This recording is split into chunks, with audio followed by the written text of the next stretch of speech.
चलिए next news को discuss करते हैं।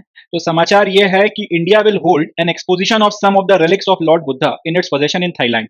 मतलब भारत के पास में भगवान बुद्ध के कुछ रिलिक्स या फिर कुछ अस्थियां या फिर कुछ अवशेष बचे हुए हैं, उनकी थाईलैंड में प्रदर्शनी लगवाई जाएगी। भारत जो है उन रिलिक्स को थाईलैंड में भेज रहा है ताकि वहां पर उनकी प्रदर्शनी लगवाई जा सके। ऑब्वियस ही बात है, थाईलैंड जो है प्रोमिनेंटली या प्रीडोमिनेंटली एक बुद्धिस्ट नेशन है, तो उनके लिए भगवान बुद्ध के रिलिक्स की जो वैल्यू है, रिलीजियस सिग्निफिकेंस जो है वो बहुत ज्यादा है। वैसे तो भारत के लोगों के लिए भी उसका रिलीजियस सिग्निफिकेंस उतना ही बनता है, मगर क्योंकि वो प्रोमिनेंटली बुद्धिज्म को प्रैक्टिस करते हैं, फॉलो करते हैं, तो इसलिए उनके लिए उसका रेलेवेंस बहुत ज्यादा है, वो उनके लिए बहुत पूजनीय है। तो उस तरीके के रिलिक्स भारत जो है वहां पे प्रदर्शनी के लिए भेज रहा है। अब ये रिलिक्स में बेसिकली हम लोग भेज के आ रहे हैं, तो भगवान बुद्ध की हड्डियों के 20 फ्रेगमेंट्स जो हैं, भारत सरकार ने अभी हाल फिलहाल नेशनल म्यूजियम है दिल्ली में, वहां पे प्रिजर्व करवा रखे हैं। यहां से इनको थाईलैंड भेजा जाएगा। ठीक है, याद रखिएगा, ये क्या रिलिक्स के नाम पर हम लोग क्या भेज रहे हैं, भगवान बुद्ध की हड्डियों के 20 फ्रेगमेंट्स या फिर उनकी अस्थियों के जो अवशेष बचे थे, उसके कुछ 20 फ्रेगमेंट्स हमारे पास रह गए हैं, जिनको हमने अच्छे से प्रिजर्व करवाया है हाल फिलहाल नेशनल म्यूजियम में दिल्ली में, वहां पर इनको प्रिजर्व करवाया गया और वहां से फिर इनको भेजा जा रहा है थाईलैंड में प्रदर्शनी के लिए।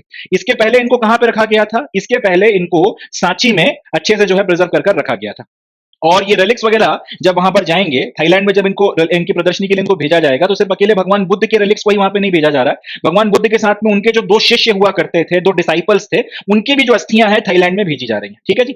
ओरिजिनली इनको कहां प्रिजर्व किया गया था, भगवान बुद्ध की जो ये हड्डियों की अस्थियों के जो फ्रेगमेंट्स हैं या फिर इनके जो शिष्य हैं, ये 2 शिष्य, इनकी भी अस्थियों के जो फ्रेगमेंट्स हैं, इनको पहले तो मध्य प्रदेश के सांची में प्रिजर्व करके रखा गया था। हमको पता है कि सांची में जो स्तूप है और बाकी सारा वहां पे वर्ल्ड हेरिटेज साइट है, वो बुद्धिस्ट के पॉइंट ऑफ व्यू से भी एक हेरिटेज साइट है, तो वहां पर इसको अच्छे से प्रिजर्व करके रखा गया था, मगर और अच्छे से प्रिजर्व करने के लिए दिल्ली के नेशनल म्यूजियम में लाया गया और यहां से फिर उठाकर अब थाईलैंड भेजा जा रहा है। अच्छा जी, अब ये जो अस्थियां थी भगवान बुद्ध की, ये मिली कहां से हमको? एक सवाल ये भी बनेगा कि आपके पास में चलो आज की तारीख में उनकी अस्थियों के 20 अवशेष पड़े हुए हैं या फिर रखे हुए हैं प्रिजर्व करके संभाल के आपने, और आप उनको थाईलैंड भेज रहे हो, मगर एक क्वेश्चन ये भी उठेगा कि ये कब से ये आपको मिले कहां से थे, पहली चीज, और दूसरी बात ये आपने मिले कहां से थे, कहां से आपने इसको एक्सकवेट किया? तो इसका जवाब यह है, उत्तर प्रदेश में एक जगह पड़ती है पीपरावा। उत्तर प्रदेश की एक जगह है पीपरावा, यहां पर एक स्तूप हुआ करता था जो बहुत अच्छी स्थिति में नहीं था।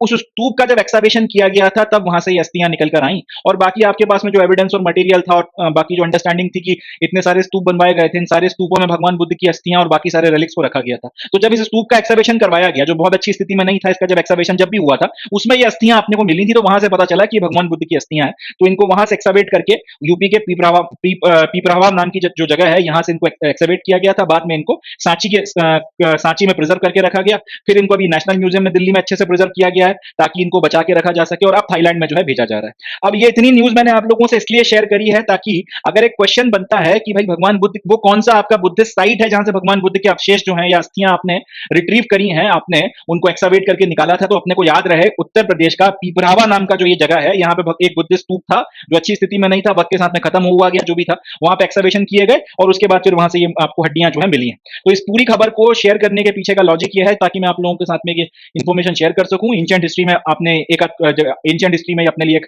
फैक्ट के तौर पे पूछा जा सकता है, भगवान बुद्ध के अवशेष कहां से रिट्रीव हुए थे?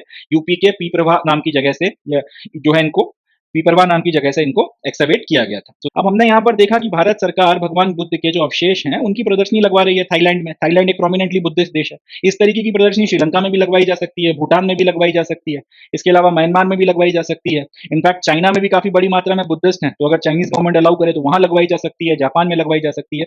जितने भी आप या फिर इसको सेंट्रल एशिया में जो हमारे बुद्धिस्ट देश बचा हुआ है, मंगोलिया, वहां पे लगवाई जा सकती है। तो पॉइंट यह है कहने का कि इस तरीके से भगवान बुद्ध जिनके लिए सबसे ज्यादा पूजनीय है क्योंकि वो बौद्ध धर्म का पालन करते हैं, वहां वहां पर इस तरीके से अगर भगवान बुद्ध की अस्थियों के या रेलिक्स की अगर हम लोग प्रदर्शनी लगवा रहे हैं, इस तरीके के अगर एक्सकवेशन करवा रहे हैं, तो इससे इंडिया की जो इमेज है उसको इन देशों में बूस्ट मिलता है। बुद्धिज्म का जो हमारा एक क्योंकि बुद्धिज्म का ओरिजिन यहाँ पर हुआ है, भारत की एक खुशकिस्मती है कि भारत में भगवान बुद्ध जैसी एक डिवाइन पर्सनालिटी ने अवतार लिया था। तो क्योंकि बुद्धिज्म की शुरुआत भारत से हुई थी, तो ये एक सोर्स का काम कर सकता है, ये एक सूत्र का काम कर सकता है इन देशों में पीपल टू पीपल ज्यादा स्ट्रॉन्गर टाइज बनाने के लिए, और भारत की जो इमेज है, जो पहले से बहुत अच्छी इमेज है, उसको और ज्यादा बूस्ट करने के लिए इसका इस्तेमाल किया जा सकता है। एक बात।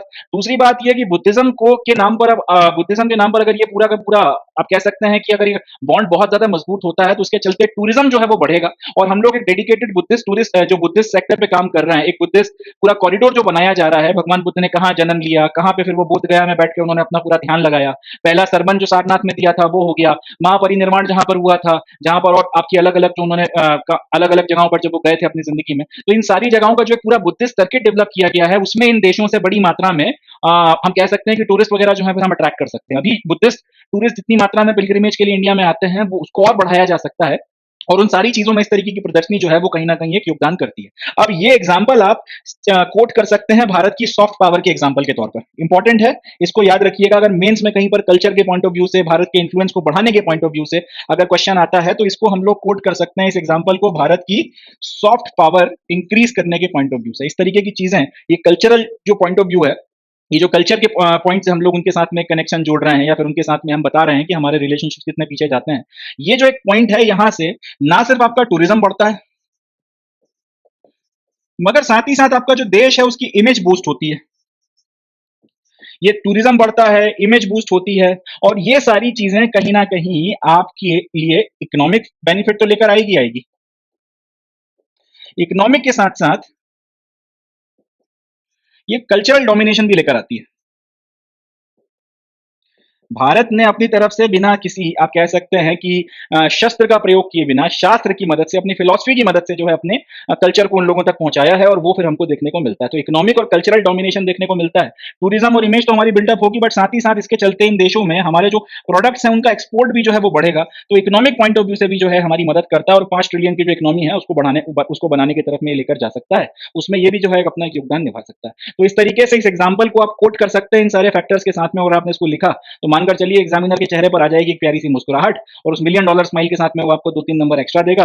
और ये 2-3 नंबर एक्स्ट्रा जो फिर मेंस में मिलते हैं वो आपको एक एज दे देते हैं और इसी एज के चलते आप जनरली जो है लोग बाग मेंस निकाल ले जाते हैं या फिर इसी में जो फिर मार्क्स जुड़ते हैं जाके आके इंटरव्यू के, तो उसके चलते फिर आपकी रैंक जो है वो प्रोमिनेंटली अच्छी आ जाती है। तो ये हो गया इस न्यूज के बारे में। अब ये जो थर्ड न्यूज है वो अपन लोगों को डिस्कस करनी है। अब इसको देखते हैं।